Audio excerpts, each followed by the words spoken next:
Saat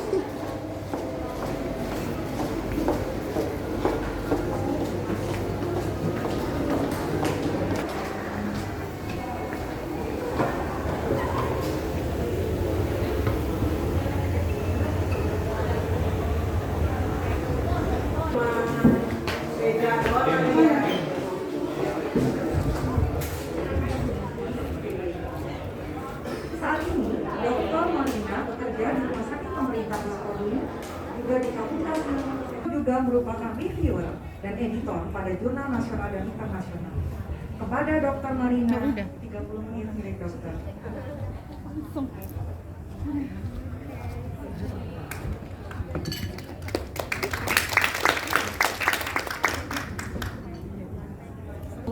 Berbagi ilmu pengetahuan tentang nutrisi. Sebelumnya saya sampaikan salam dulu. Assalamualaikum warahmatullahi wabarakatuh. Selamat sore buat teman-teman sejawat semuanya. Mungkin pada hari ini agak heran ya, kok ada dokter rehab yang mau menyampaikan nutrisi gitu ya. Jadi mungkin sekalian saya perkenalkan bahwa saya maunya itu kita mengembangkan diri di bidang nutritional rehabilitation. Karena sebenarnya banyak sekali ya pasien-pasien kita itu yang membutuhkan nutrisi yang tepat gitu. Memang sebaiknya kita konsulkan ke SPGK. Tetapi alangkah baiknya apabila kita dapat memberikan edukasi kepada para pasien ataupun keluarga mengenai asupan yang sebaiknya kita berikan kepada para pasien tersebut. Dan pada saat ini kebetulan tema yang diberikan pada acara JPMR yaitu tentang pasien stroke. Jadi bagaimana peran kita di dalam rehabilitasi terhadap pemberian nutrisi. Oke, slide.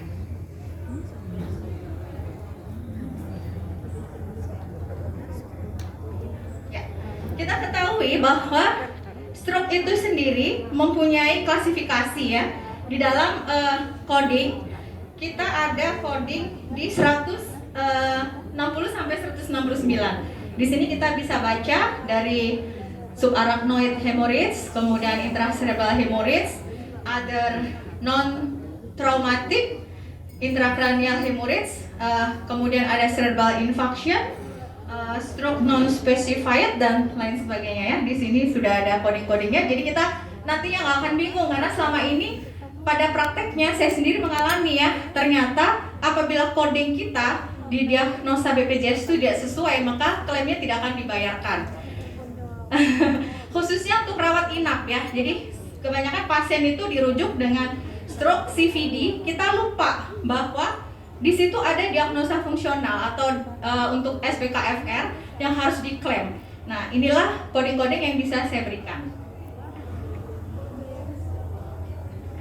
Baik, slide selanjutnya. Nah, kita ketahui bahwa kondisi stroke itu dapat mengakibatkan kondisi disabilitas, bahkan mortalitas. Dan pada review di tahun 2013, kita dapatkan bahwa kondisi disabilitas itu terdapat pada 113 juta, sedangkan kematian mencapai 6,5 juta. Dan prevalensi tertinggi yaitu pada kondisi stroke dengan intracerebral hemorrhage, di mana faktor-faktor resiko yang sebenarnya bisa kita modifikasi yaitu antara lain hipertensi, kemudian obesitas, hiperglikemia, kemudian hiperlipidemia, dan renal dysfunction. Oke, lanjut.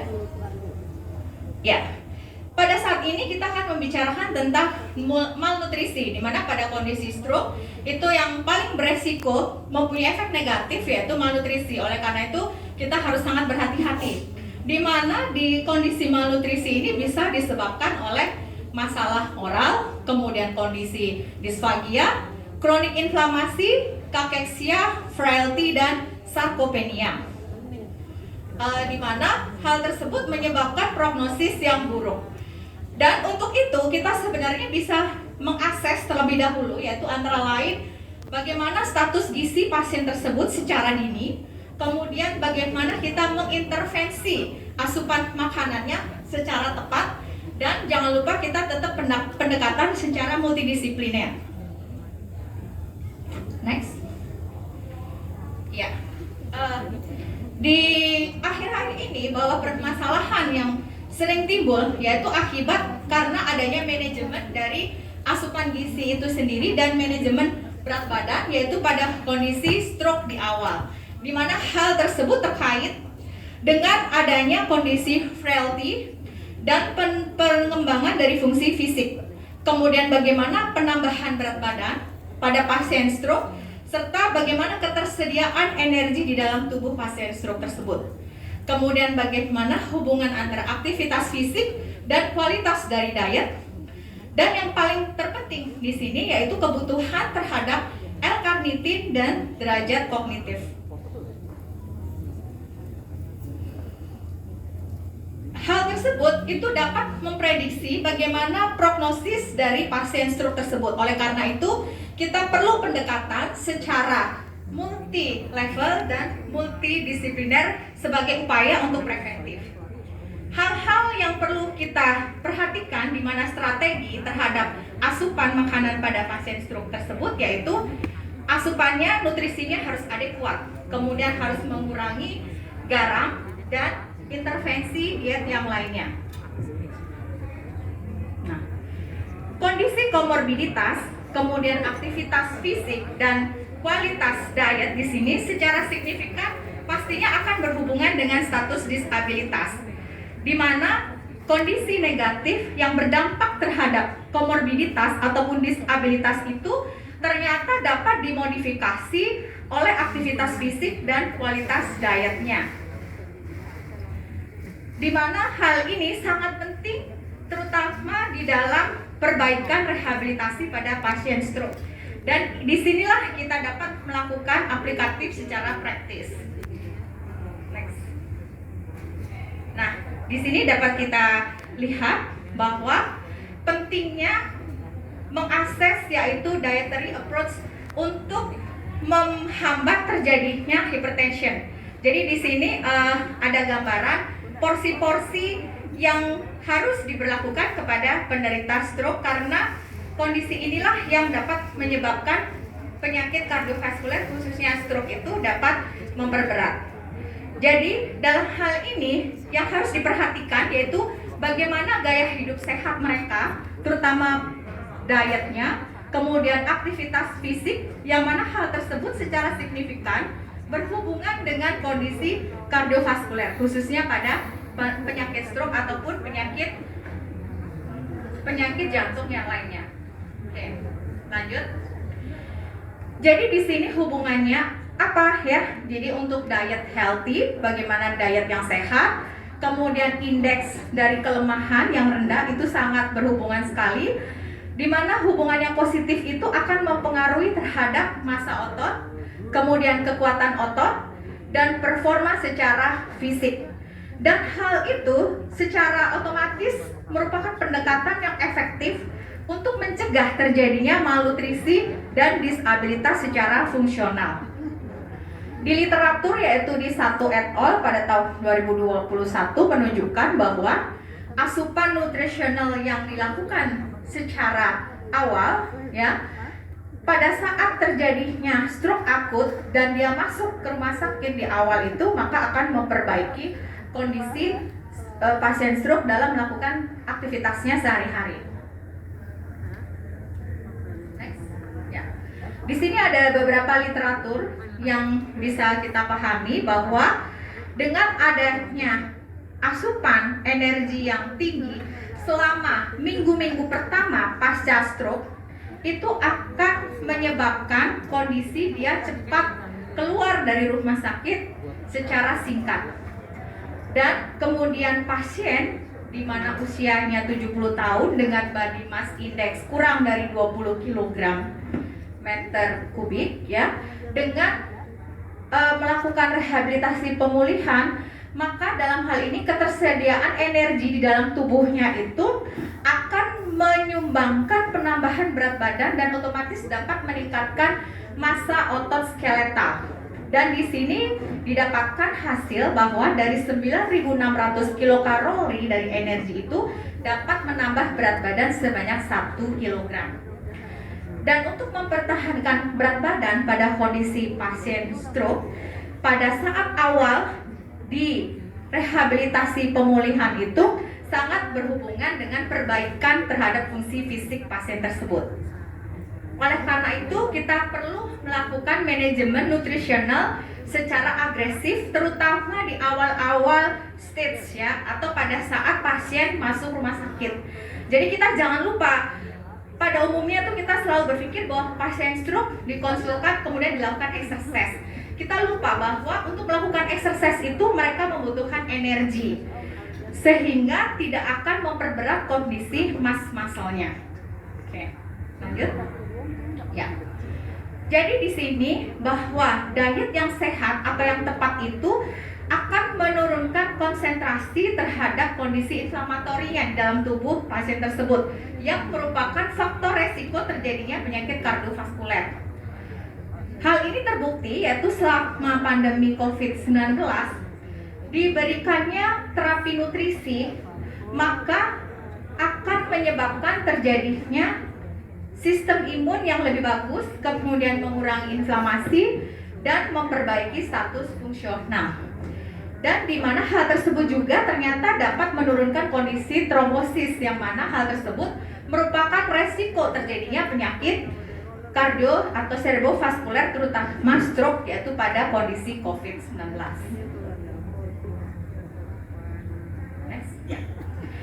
Jadi bisa disimpulkan di sini bahwa diet yang sehat dan aktivitas fisik itu ternyata berpotensi untuk meningkatkan status inflamatori dan mobilisasi pada pasien stroke yang kronik, di mana kondisi inflamasi ini merupakan kondisi yang sering terjadi pada penyakit berat yang kronis, di mana hal tersebut juga dapat menyebabkan kondisi malnutrisi, kemudian aktivitas fungsional yang menurun, bahkan terjadi disabilitas. Next. Scott et al. Tahun 2012 menyatakan bahwa dengan adanya aktivitas fisik dan mengkonsumsi makanan yang sehat itu, maka terkait dengan rendahnya kemampuan sehingga dapat menyebabkan perilaku sehat itu bisa menjadi kondisi yang lebih baik. Jadi dalam hal ini bahwa diet sehat dan aktivitas fisik itu pastinya akan bermanfaat, terutama pada pasien stroke di awal atau pasien stroke yang mengalami recurrent. Jadi di sini untuk pencegahan. Dan di sini terbukti juga pada kondisi selama COVID-19. Oleh karena itu kita perlu mempromosikan bagaimana gaya hidup yang sehat sepanjang masa, yaitu dengan cara memberikan nutrisi yang terbaik dan aktivitas fisik. Lanjut.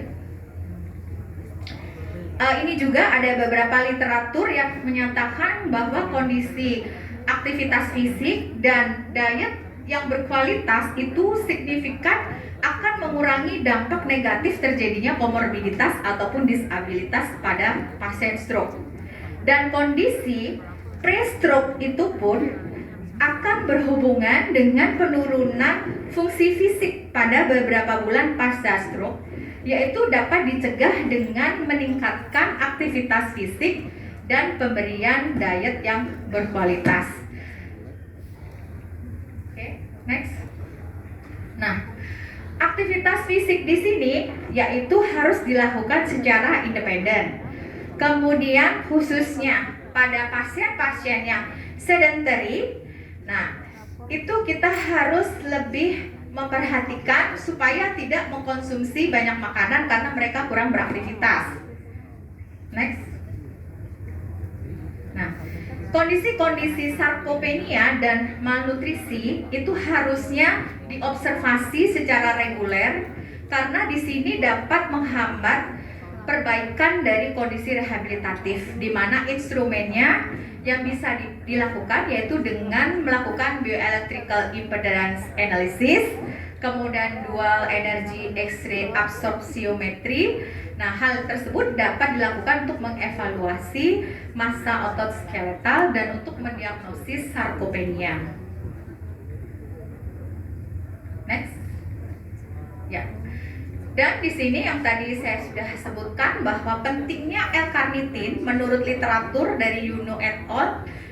merupakan neuroprotektif yang dapat memperbaiki kerusakan pada white matter secara mikrostruktural sehingga dapat memperbaiki kondisi gangguan kognitif pada pasien stroke. Dan pemberian L-carnitin jangka panjang itu dapat memperbaiki kondisi neuroinflamasi dan dapat mengembalikan fungsi eksekutif serta perhatian, di mana hal tersebut dapat melindungi pada tractus fiber pada white matter di korteks, dan hal tersebut merupakan penanganan terbaru terhadap kondisi demensia vaskular. Next. Nah, hal-hal yang harus diperhatikan pada pasien stroke yaitu pertama adanya malnutrisi, di mana malnutrisi ini terjadi pada pasien stroke akut sebanyak 3,8 sampai 32%. Dan dapat terjadi pada minggu kedua pada saat pasien stroke masuk ke rumah sakit, yaitu sebesar 7,5 sampai 35%. Dan ini akan meningkat secara bertahap di minggu-minggu berikutnya sampai pada kondisi kronik, yaitu akan meningkat sebesar 30 sampai 49%. Di mana kondisi malnutrisi tersebut dapat terjadi yaitu akibat adanya gangguan masalah makan, kemudian minum ya, itu ketidakmampuannya. Kemudian ada masalah swallowing, kemudian adanya postural instability, menurunnya mobilisasi, keterbatasan komunikasi, kemudian kondisi kelelahan, depresi, dan adanya gangguan visiospasial. Next. Kondisi disfagia pasca stroke ini paling sering terjadi dan sebanyak 30-65% terjadi pada fase akut dan kondisi stroke hemorrhagic. Hal ini bisa didiagnosis dengan videofluoroskopi atau fibrooptik endoskopi, dan ternyata didapatkan peningkatan sebesar 64-78%. Dan hal tersebut akan terjadi penurunan ternyata ya pada beberapa minggu kemudian, yaitu sebesar 22%. Dan pada akhir bulan ke-6 itu 13% pasien ternyata tidak mampu melakukan makan per oral secara normal dan akan mengalami kondisi permanen sebanyak 3%. Oleh karena itu perlu juga kita pikirkan pada pasien stroke, yaitu dengan pemberian enteral feeding.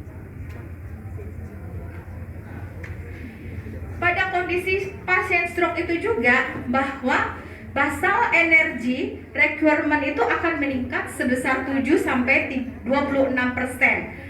dan kondisi tersebut lebih banyak meningkat pada intracranial hemorrhage dibandingkan pada stroke ischemic. Karena apa? Pada kondisi pasca stroke, plasma katekolamin, kortisol, kemudian glukagon, interleukin, dan reaktan fase akut itu akan mengalami peningkatan, dan hal tersebut akan menyebabkan respon stres akut yang meningkat sehingga terjadi katabolisme yang cepat dan degradasi dari massa body fat free. Hal tersebutlah yang menyebabkan kondisi muscle tissue and fats decrease ya, dan pasien otomatis akan mengalami food intake yang tidak adekuat. Oleh karena itu muscle tisunya itu akan mengalami penurunan secara cepat. Oleh karena itu perlu kita pikirkan dengan pemberian secara enteral feeding ya. Tetapi dengan pemberian enteral feeding yang terus-menerus pun kita harus berpikir adanya resiko terjadinya atrofi pada sel-sel epitel usus halus. Next. Kondisi status gizi atau dukungan nutrisi pada pasien stroke ini perlu kita assessment, yaitu dengan secara klinis, secara fisik, kemudian pengukuran antropometri yaitu berat badan, tinggi badan, body mass index, kemudian dengan uji laboratorium dan tes fungsional. Koreksi terhadap status gizi dan perbaikan energi ini akan menimbulkan positif efek terhadap recovery klinis yang baik pada pasien stroke, dan akan pastinya menyebabkan perbaikan pada prognosisnya. Next. Nah, pengukuran status gizi di sini yaitu salah satunya dengan pengukuran antropometri antara lain berat badan ya, tadi saya sudah sebutkan. Kemudian ketebalan triceps dan lingkar dari lengan. Kemudian untuk fungsional test kita lakukan hand grip test ya untuk menentukan kekuatan genggaman dari pasien tersebut. Dan pastinya kita evaluasi komposisi tubuh ya dengan beberapa cara tersebut. Next. Nah, ini juga ada marker biochemical di mana merupakan uji laboratorium yang bisa dilakukan. Next. Nah, kemudian ini juga ada beberapa screening test yang biasa kita gunakan.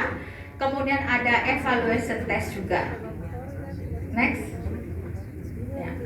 Nah, untuk manajemen sendiri tadi sudah saya sebutkan bahwa perlunya multidisipliner. Jadi selain fisiatris di sini yang disebutkan sebagai satu tim otomatis dengan fisioterapi, dengan terapis wicara ya, dengan occupational therapist, kemudian dengan swallowing therapist dan stroke nurse, maka kita juga perlu berkolaborasi dengan nutritionist ataupun dengan dietitian.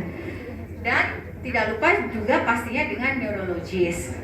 Teknik-teknik yang bisa digunakan yaitu antara lain ada metode restoratif, kemudian teknik kompensasional dan metode adaptif. Yang mana hal ini sebenarnya sudah kita lakukan dalam praktek sehari-hari kita. Next.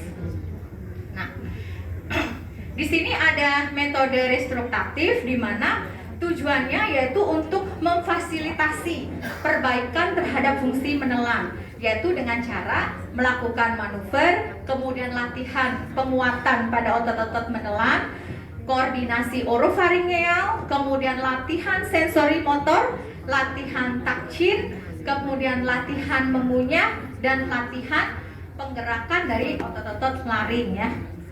Biasanya kita latih dengan menyebut kata A ya, karena dengan A itu diharapkan otot-otot laringeal mengalami kontraksi secara aduktif. Kemudian ada lagi dengan menggunakan sistem biofeedback, oral thermal, electrical, dan stimulasi vibratory sensori. Dan seperti tadi yang sudah dijelaskan ya oleh Prof. Re, ternyata transcutaneous neuromuscular electrical stimulasi juga dapat berperan, dan repetitive transcranial magnetic stimulation. Jadi dengan menggunakan TMS pun juga bisa merupakan restoratif methods. Oke, selanjutnya metode berikutnya yaitu kompensasi. Nah, metode kompensasi di sini bertujuan untuk meningkatkan keamanan bagaimana cara menelan dengan baik tanpa adanya koreksi ya dengan gangguan neuromuskuler. Jadi di sini harus tanpa gangguan neuromuskuler. Tujuannya yaitu untuk mencegah terjadinya aspirasi. Contohnya dengan postural manipulasi, ya kan? Ini yang sering kita lakukan dengan manuver cinta, head flexion, atau dia ditolehkan ke arah sisi yang lemah, ya.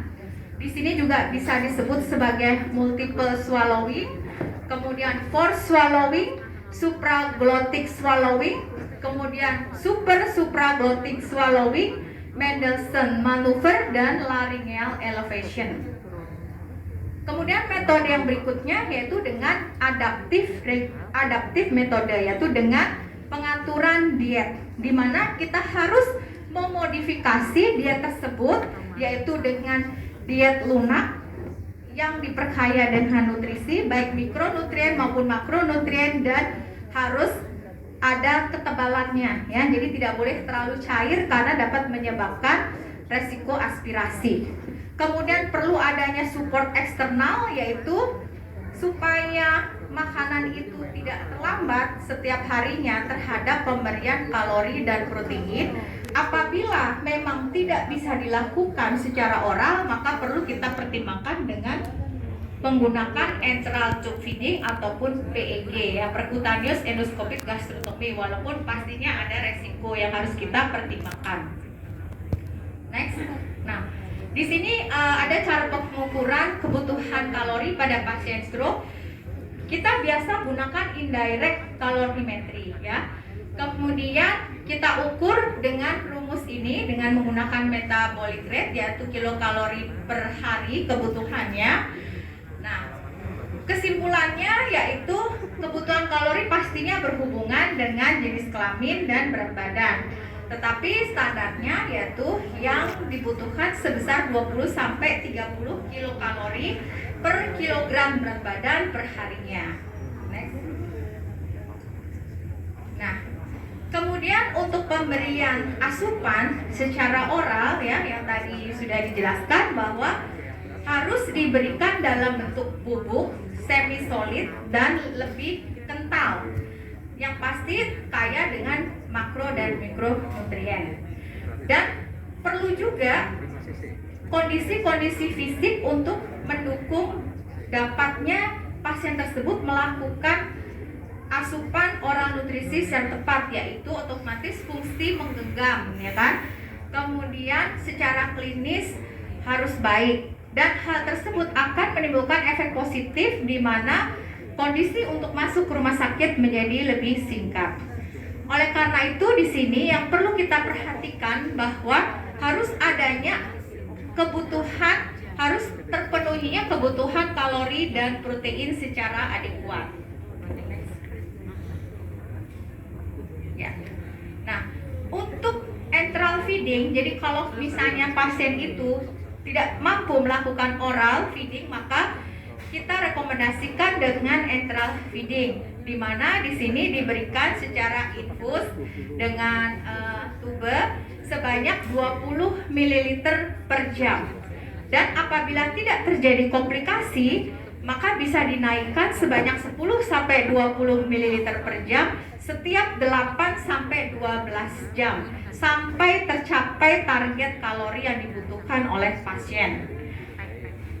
Enteral feeding ini dapat mencapai sebanyak 80% target kebutuhan kalori dan protein yang bisa diberikan pada 48 sampai 72 jam pertama, di mana kebutuhan protein yaitu sebanyak 1 sampai setengah gram per kilogram berat badan tiap harinya ya. Jadi sebenarnya hampir sama dengan orang normal di sini ya kebutuhannya.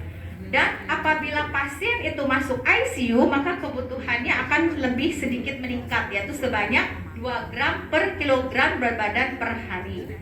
Di mana asupan protein tersebut yang merupakan salah satu jenis makronutrien dapat membantu terjadinya penyembuhan luka dan memperbaiki fungsi imun serta mempertahankan body mass index. Next. Di sini ada literatur di mana pemberian suplementasi nutrisi secara intensif akan dapat meningkatkan perbaikan pada saat pasien dalam kondisi rehabilitasi stroke.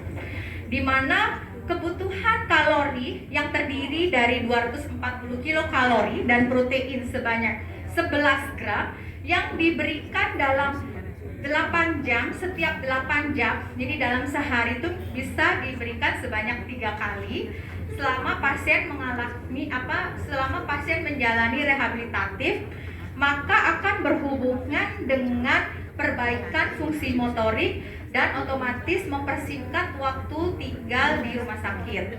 Next. Nah, kemudian ada literatur lagi bagaimana cara mencegah kehilangan mass muscle dan kekuatan terutama pada pasien older yang mengalami stroke pada masa rehabilitatif. Nah, di sini ternyata menunjukkan bahwa dengan adanya suplementasi ya itu dapat mencegah terjadinya sarkopenia pada pasien pasca stroke. Next. Nah, di sini salah satu contoh yang bisa diberikan sebagai suplementasi oral nutrition yaitu Peptibran. Dia berupa susu ya dengan kandungan kalori, protein dan asam amino yang tepat untuk kebutuhan pasien stroke. Next. Nah, Peptibran di sini mengandung maltodextrin yang merupakan sumber energi kemudian glycemic index-nya yang rendah. Jadi kalau misalnya untuk pasien diabetes itu juga sesuai ya. Next. Dan apabila diberikan jangka panjang tidak akan memberikan efek yang signifikan. Nah, di dalam susu itu sendiri sebenarnya sudah terkandung protein whey dan kasein. Tetapi di dalam PeptiBrand ini ternyata kandungan whey-nya itu lebih besar dan mengandung asam amino yang komplit. Next. Nah, kemudian di dalam PeptiBrand itu sendiri juga mengandung kolin yang berfungsi sebagai neuroprotektif. Next. Nah, next. Ya, ya. Next. Oke. Nah, kemudian di dalam PeptiBrand itu sendiri juga mengandung uridin monofosfat dan DHA serta kolin yang secara signifikan dapat memperbaiki kondisi kognitif. Next. Nah, kemudian untuk kebutuhan cairan yang harus kita perhatikan juga bahwa setiap harinya dibutuhkan cairan sebanyak 30 ml per kilogram berat badan dan direkomendasikan bahwa setiap makanan itu harus terpisah airnya sebanyak 69 sampai 86% untuk mencegah terjadinya kondisi dehidrasi. Next. Komplikasi yang terkait dengan kondisi malnutrisi ini yaitu dengan adanya disfagia yang pastinya akan menyebabkan aspirasi, terutama aspirasi pneumonia. Kemudian tadi apabila intake cairannya kurang akan menyebabkan dehidrasi dan bisa menyebabkan prolong hospitalisasi. Hal tersebut otomatis dapat menyebabkan penurunan fisik dan kesejahteraan bagi pasien dan terkait dengan kualitas hidup. Dan hal tersebut pastinya akan meningkatkan mortalitas, morbiditas. Nah, yang perlu kita follow up pada pasien stroke di sini yaitu tadi status gizi, kemudian asupan cairan yang mana harus dilakukan secara reguler dan terinterval terutama pada saat pasien masuk. Kemudian perlu dilakukan screening dan evaluasi di sini ya. Next. Nah, ini ada algoritma bagaimana kita memperlakukan pasien untuk mencegah malnutrisi dan bagaimana apabila kita sudah mendapatkan pasien dengan kondisi malnutrisi. Nanti bisa di copy ya kalau mau. Next. Nah, kesimpulannya bahwa pentingnya dalam hal stroke rehabilitation yaitu bagaimana cara memanajemen secara nutrisional dan bagaimana aktivitas fisik yang mana hal tersebut dapat diaplikasikan secara klinis dalam keseharian di mana tujuannya yang pasti dapat meningkatkan fungsional dari pasien tersebut dan memperbaiki kualitas hidup pasien tersebut.